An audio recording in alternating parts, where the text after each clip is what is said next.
Welcome to Wielding Legacy. My name is Laura Payne-Stanley. This podcast is for high achievers, visionaries, creatives, coaches, and consultants. Because the key to unlocking your future lies in legacies. You see, I know you are here creating an impact in your industry. You are here building a legacy for you and your family. And it drives you and it occupies your mind.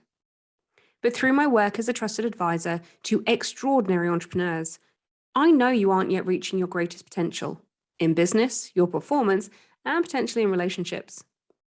I'm known with my clients for being their loudest cheerleader. I often believe in them even before they do so themselves, and yet you can't enroll me in your legacy limiting story. I'm your biggest empowering challenger as you create your ultimate legacy. This podcast is called Wielding Legacy, because the key to unlocking your future lies in legacies. Welcome to today's Wielding Legacy episode. And today I get to welcome two friends as well as experts to the podcast, entrepreneurial couple and founders of a new concept in network marketing, Kelly and James West from ONLE. And we discussed legacy and family. For me, originally, it was materialistic. It was money. How much money can I earn? The more, the better, the bigger legacy I'll leave. But now, having thought about it for a few weeks, it's the impact. What impact can I leave?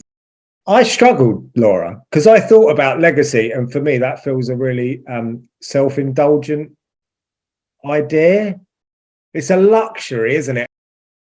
This episode is an amazing insight into a couple who are creating their legacy together, very much like Mr. P and I, and what happens when you have differing opinions as an entrepreneurial couple.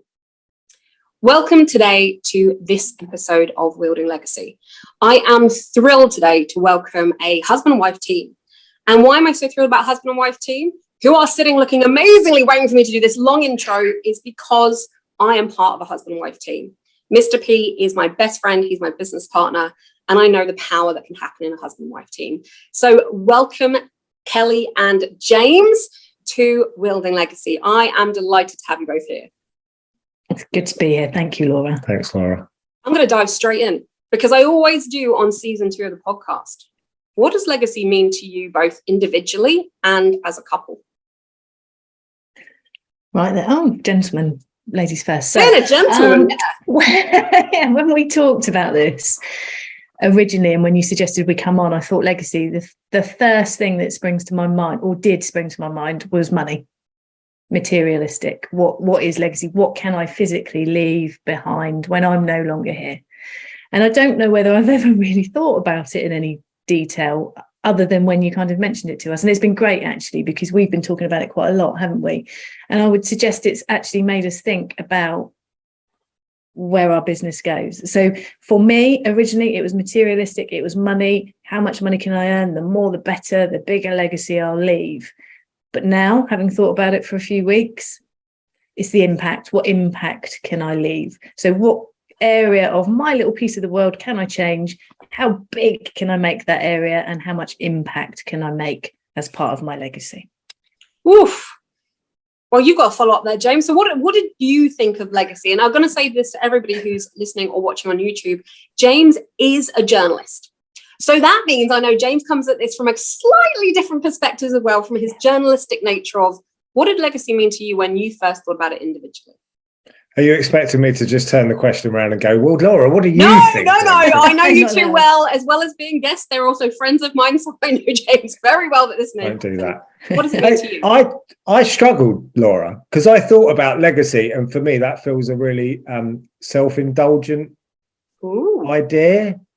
It's a luxury, isn't it? And I think, there we go. That is my notion of legacy, because for me, my legacy is allowing my kids and the people that our business touches to even consider legacy, because I come from a background where it was more about survival. It's a bit extreme. I don't come from like a war zone, so you've got to be a little bit careful. But certainly I come from, we both come from very humble working class backgrounds where it wasn't. Legacy was basically, I just do my best for my kids, but nothing really got passed down, because that's a notion that's for, the elite, for the rich.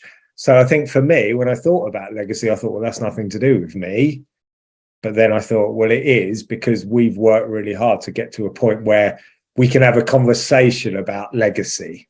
And that, let's just pick up on that for any listeners or anyone watching on YouTube right now. And I've said this on every episode so far, legacy is completely unique to everybody. We all have a different generational narrative. Some people will actually have been born into a world and they would have had a legacy passed down to them in terms of, it may be, as Kelly said, items or money. Other people didn't. So actually, for some people, they are the first generation in their lineage creating a legacy. And even I've just said that, I've got goosebumps, because that feels big, doesn't it? Doesn't it feel almost like there's a sense of responsibility too, but privilege to be in a position to have these conversations about legacy? Yeah, definitely. And again, we chatted about this morning, didn't we, in preparation for coming on here? And I am the first person in my family to have bought their own house. That's huge. That's huge. That's a huge thing. And did you take time to celebrate that when you did it? No, not at all. Didn't even consider it. I think we spoke about it probably last year, and I went, oh, cool. Wow. I actually was the first person to buy my property. And in response to that, James was the first to go to university from his family. Yeah. And again, huge. But I think you felt pressure from that aspect of it, didn't you? Whereas for me, I don't think I'd even considered it. My mum still lives in a council house now. It's like that was just what the next step was, and it didn't really enter my head that there would be another option. So no, to take the time out and actually celebrate that, and actually now to be buying another house, a second house. We sat down the other day and we went, wow, this is huge. This is a massive step for us. This is a next level on of our journey. And yes, we do absolutely need to be able to take the time to look at that and really take in what that means. Yeah, James, I just want to pick up something you said, because maybe some of the listeners and viewers might not know this, that Mr. P was the first person in his family to go into university. They were all tradespeople, and he was the first person, although actually now he's at flight school as we're recording this right today, he's getting his pilot's license. That, for something in his family, is like legacy shattering. He's the first to go to university and he's paying forward to get his own private pilot's license. But I know at the time, as you just said, and Kelly just mentioned about responsibility, it can feel sometimes like, is that your legacy you were creating? Or is there expectations of the family that actually, you are the first to go to university, whether you actually even wanted to or not? And I don't know. But sometimes we can carry our parents or our family's legacy almost on our back as a responsibility. How does that land with you, James? I don't think they did it deliberately. I think they were really proud to be able to facilitate the background that they come from, sending me to university. But I did feel a weight of pressure. I was the golden boy. I was the one that moved away, and I became a journalist, and it did flatten me for quite a long time. I've also got the added thing about the fact that, I'm the only boy, even though my dad's got 5 brothers and sisters, that would potentially carry on the West name. So we're talking about family legacy. So I felt like a responsibility that I had to have kids. And I mean, as it turned out, I ended up having 3 boys. So, in that respect, mission accomplished. But did taking them aside and what they've brought me, did that really do me a lot of good to kind of live that life? It's only really since I've met Kelly, and our notion of then family legacy has become something very different, because Kelly's got 2 children. I've got 3 children. We haven't got children of our own because we only met. Well, I was nearly 40 when we met, wasn't I? Yeah. Close to. Yeah. So our legacy collectively becomes something we obviously want to support our children, and we love our children, and we want to pass down what we can to them in terms of knowledge, wisdom, and financial stability. But we don't have that as a shared thing because we don't have our own children. So it becomes only our networking business. Sounds ridiculous, but that is our equivalent. That's our baby. Okay, right. Now, the coach in me has to kind of kick in here, because if you're a frequent listener to the podcast, you will know when someone says their business is a baby, it makes me very twitchy. Why? Because when I say to a client, actually, you need to chop off that arm of that baby because it's not being commercially viable, it can become a very entangled, different experience. Do I believe that businesses can become our heart and soul? Yes. But that degree of separation sometimes can be beneficial for us to have that objectivity when it comes to different parts of the business, can't it? Okay. Now, can I just ask something about ONLE, guys? Just kind of jumping in there, because by the way, if you haven't and you're new to the podcast, go and look up what ONLE is, because it's a different concept of networking. When you created ONLE, did you know that you were creating a different legacy, a different impact in terms of the networking industry? Did that even cross your mind that you were doing that? Oh, it's a good question, because I don't know how. I know the answer. No. Yeah. Like Yes, but not in that we knew we wanted to do a different way of networking, because the latent potential and the fact that networking, as we grew up with it, once you learn how to play the game, networking is incredibly powerful for business owners, because it gives you support, camaraderie, education, business opportunities. I think every small business can benefit from networking. The problem is networking as it was actually alienates a lot of people. It's not inclusive, because unless you play the game the way that the rules have been defined, typically by the networking organization, you ain't going to have a good time.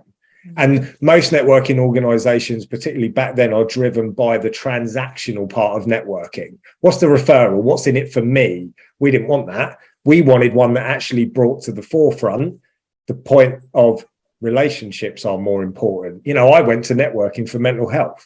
That's not something that you would perhaps make an association with networking if you think of it as transactional. But for me, I was quite good at earning money, but I was really miserable because I was doing it on my own, truly on my own. So I went to networking because I felt really depressed, and it gave me meaningful connection. And if you know anything about depression, meaningful connection is one of the tenets that's kind of non-negotiable. If you don't have solid connections in your life, or you don't feel connected to something, that's really poor for mental health. So I think in the beginning it was like, yeah, there's a better way to network, but I don't think we thought about the legacy. That's only really come out more recently. But I think that is, and you sit on my shoulder all the time, and you'll quite often say to me, what would Laura say? You know, because it's our limiting beliefs. And we said this morning. So I think I had that thought of, wow, imagine if this was a worldwide business. Ends there. Didn't really go any further. I think the fact that it took hold very quickly, and we kind of were running before we could even walk, helped us propel it forward. Sheer grit and determination, of course, as well, was an awful lot of that. But I think it's only probably now, 4 years later, that we go, yeah, we're really on something here. You know, this has got wings and it's going to fly. But that's, I think, partly from where we've come from. We've never been held back. You know, our parents are great, giving us everything they possibly could, very loving, never any expectations. But did any of them have any drive to push something as hard as we have? No, probably not. Doesn't mean they weren't happy, healthy, and all the rest of it. And of course, they're absolutely thrilled for us. But because we come from that mindset, I think we're always going to be, can we really do that? Can we really do that? So it's about changing that mindset, isn't it? And being open to that being something that actually is going to happen. And how much do you think your narratives, your stories, the beliefs, the behaviors that you were around growing up has led you now to being the successful business owners that you are? How much did that shape your drive, is the word that you just used, Kelly? How much has that shaped who you are right now today here with me? I don't think it has at all. I think if anything, I think personally, I've had to battle against it rather than enhance it. Because look, I think it's like the start with why question, isn't it? I always think that's a luxury to be able to think in terms of, why am I doing this? What's the global view? Because let's face it, most businesses start out of necessity. You know, for us, it was like when we met, we've got 2 houses, we've got a split family, we've got debt. What do we need to do in order to earn money? And I don't think there's any problem with that in the short term, to say, I need to earn money to get to a point where I can start thinking about grandiose ideas like legacy. But having said that, one of the things that most helped us is when we defined our culture.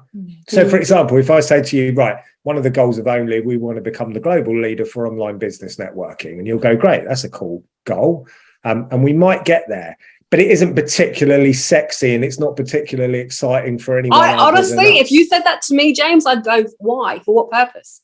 Yeah, it's a mission without soul. It's something I'm like, why?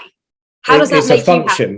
You happy? Yeah, that's what we realised about something like legacy is that growth goal is a byproduct of the other activity. So if I said to you, for example, and this is true, this is built into our culture playbook, Ben Jury, we need to give him a shout out because he helped us define all this stuff. But one of the visions of ONLE is to improve the mental health of all business owners to make sure they never feel alone. All business owners can feel connected and supported. That is a reason to do. There's a why there, even though, I'm a little bit, we'll be careful with why because you need to earn money, but that's something tangible. And when you talk about legacy and when we talk about the feedback that we got through lockdown, where people said, you kept us going, ONLE was the community that gave me focus. You gave us leadership. You kind of made it okay to be doing what we were doing and you got me through lockdown. That's something that you can think, well, if we can build on that and make it bigger and people feel that strong, if it changes people's lives in that way, then it is worth doing, isn't it? It is. And I think the fact that we agree on most things, I'm sure you and Lee will agree with this. And there's other things that we fundamentally not disagree on, but we have differing views. And I think that, going back to the question where you kind of had to push back, not on your upbringing, but on elements of that pressure, etc. For me, my dad was a Royal Marine, so there was no emotion. It was very loved, but you didn't cry if you fell over. You didn't do all of those things. So for me in business, I've taken that through, and like you'll say to me, my resilience is ridiculous. That's not always a good thing. You can be too far in the other direction. So we're not completely at either ends of those scale, but I would be up here like, yeah, okay, well, it's not going to bother me. I'm not going to let it bother me, and I'm just moving forward. Whereas you would maybe err on the side of it bothering you too much or it causing you a problem moving forward. We've helped each other come closer to the middle because it's not healthy being either side of those. Well, it's an interesting concept, isn't it? About actually, does our past help fuel us? Can it help us drive us, or is it hindering us? And sometimes actually it's just a quick reframe, because it is a case of how do we perceive. And I'm over 40 now. I've got 4 decades of any narrative I had as a kid, that being heavily embedded in my mindset. And this is the thing with narratives sometimes that we don't realize. Just change it. We can just decide, however old we are, to go, is that true? Because what is truth? And a lot of time truth is just our perception of truth. So what you two are saying is that from almost similar but different backgrounds, one person handles it one way, one person handles it another way. And by the way, if I had a picture right now, we might show it up if I can find it. I don't think I have one, of when Kelly said she's resilient. I remember there was an in-person meeting happening and Kelly had flat shoes on. Now, if you meet Kelly West in person, normally there's a really big heel and she's very good at walking in them. And she had flat shoes on. So it was like, this was unusual, especially for me. I noticed everything about everyone. I'm like, there's flat shoes. It's like, oh, I hurt my foot. When she says hurt her foot, I mean like the biggest table fell on her foot, that it was so bruised, so anything else. Anybody else would have been like, I'm not coming. I can hardly walk. Kelly's like, no, pick yourself up, get on, put some flat shoes on if I really must, and go to something. And what you're saying is sometimes that can be a brilliant muscle, but sometimes that resilience can mask other things because it doesn't allow things to come through. It doesn't. And it can also be damaging if you're not that way. So, I don't like the word pressure, but I'll use it because it's right in this scenario. James feels a pressure from me because I'm that way. And from his perspective, sometimes he feels like that's the right way. And I'm always trying to say to him, it's not. It's absolutely not. It's the way I deal with it, and I wouldn't want you to be this way. I don't have loads of things in this, I'm compartmentalized stuff that's waiting to pop open. I haven't. I feel I'm quite grounded and I'm content. But to be in that space, I think people don't realize that actually you can be really resilient. You still have problems. You can still have things that get you down. There's still stuff going on that I don't deal with particularly well. I'm all right with that. It's okay. I move it forward because that's who I am. But I think people think you're a bit of a robot when you're in that space, and that's what can be a little bit upsetting, I think, sometimes. But I think the pressure that it puts on other people to be the same as me when they don't need to be. Yeah, I often feel this. I've got better at it because Yeah. I think we've kind of reconciled and talked it through. But very much this sense of I feel like I probably work harder than most people I know, and I feel like I've endured more than most people I know. Yet I can never reach that level. If there's anyone listening that I have to use an analogy that I understand, and probably none of your listeners will. This is arrogant. This is awful. Listen to this. Okay, we don't need the pre-frame. I love that we were softening it before this is mad. If you even understand any of the context of this. I'm looking forward to where we're going. I feel like the Scottie Pippen to your Michael Jordan. That's how I feel. And if you know anything about that, Scottie Pippen, one of the top 50 NBA basketball players of all time, absolute legend of the game, he just couldn't be Michael Jordan, could he? Because no one could be Michael Jordan, and that's sometimes how I feel. But I'll be Pippen all day long.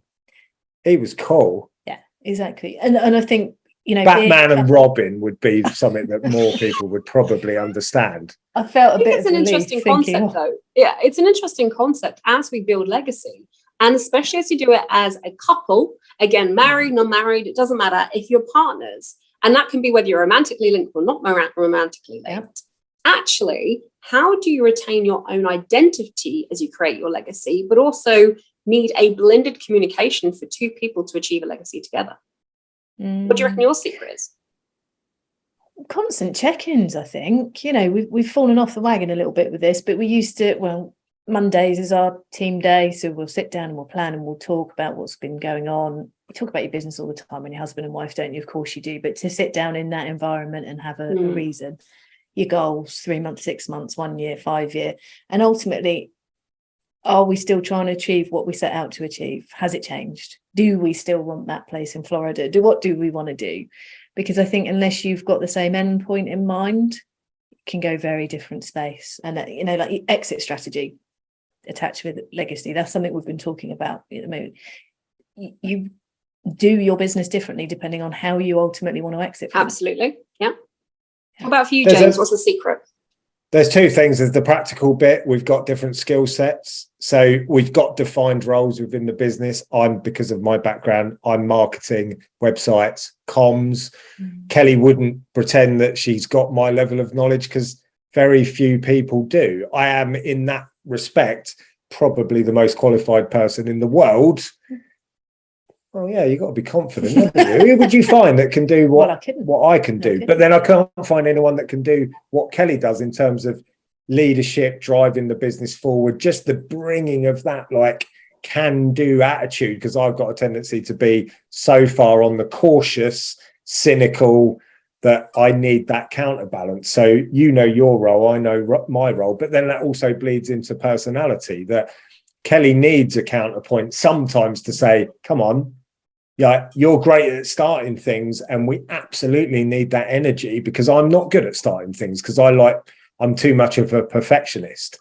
So I get overwhelmed with the starting point. Whereas if you give me something that's half baked, brilliant, because I'll finish it until it shines and it's ready. So I think that part of us knowing your role, but also having complementary personalities in business. If you both want to be the leader or the top dog or run each bit of it, you're just going to end up at war with each other, aren't you? Yeah.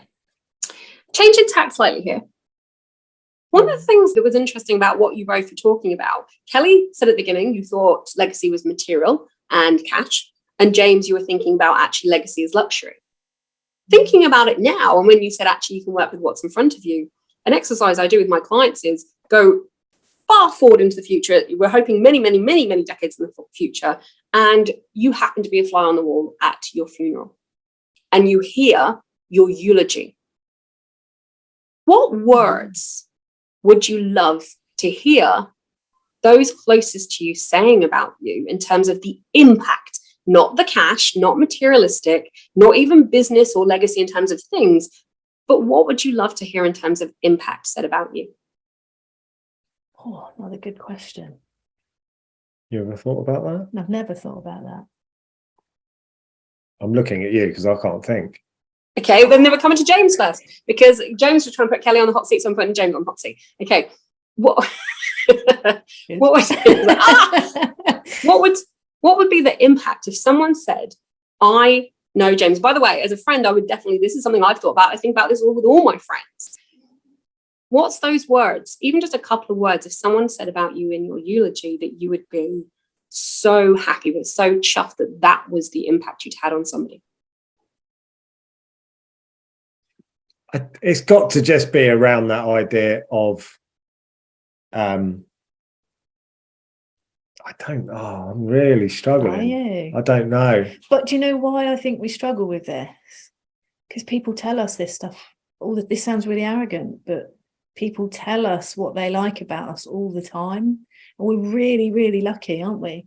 People talk to us about ONLE and they tell us what we do really well, why they like us, why we support, how we support them and what we do. So I think we hear it a lot. We're really privileged in that space.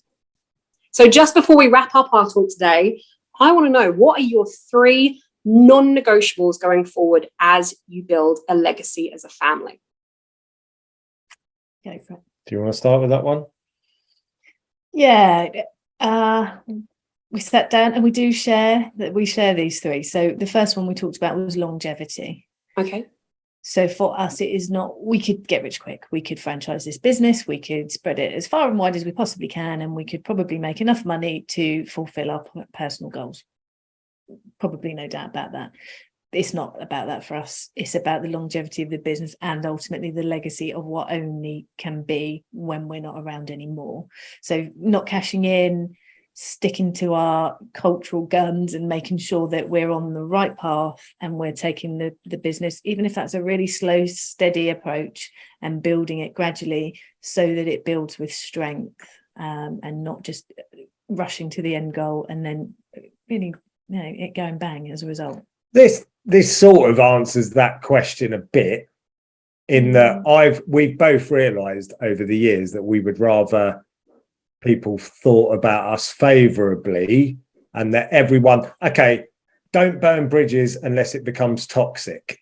That's a core belief of ours. Would I rather be the most successful rich person but just leave a trail of destruction, or would I rather be less successful, less rich? Because look, how much money do you need? We can build a business that's going to earn us really good money, but be thought of favourably as people that treated others with fairness and tried to give people time and humility. I'd rather that than being Jeff Bezos. I really would, because what's the point? That's why longevity. That's number 1. I'm loving that. I'm now curious to know what's number 2. You've blended 2 and because I've slammed into fairness. That's right. James is breaking rules. I don't, me, I don't mind rule breakers. Go on. How have we slammed 2 together then?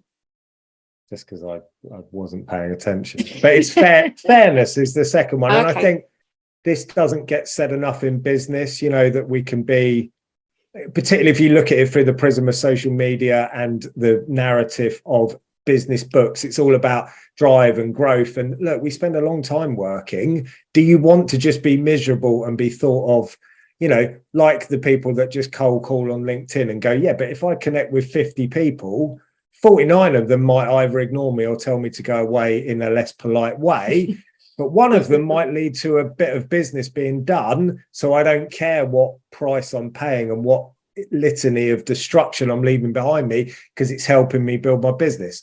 Like, that's a miserable way to live your life. Because let's face it, most people that run a business don't become £100 million businesses. They don't.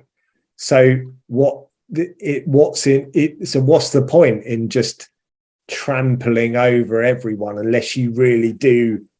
Are you prepared to do what it takes to get to that ultimate end goal? So 1, longevity, 2, fairness. 2, fairness. Come on, who's going to do number 3? Well, we kind of disagreed on this one. Oh, interesting. Agreed but disagreed. We use different words which mean very different things. So they literally mean the opposite. Literally mean the opposite. So go for it. Say what you said. You said start with breadth.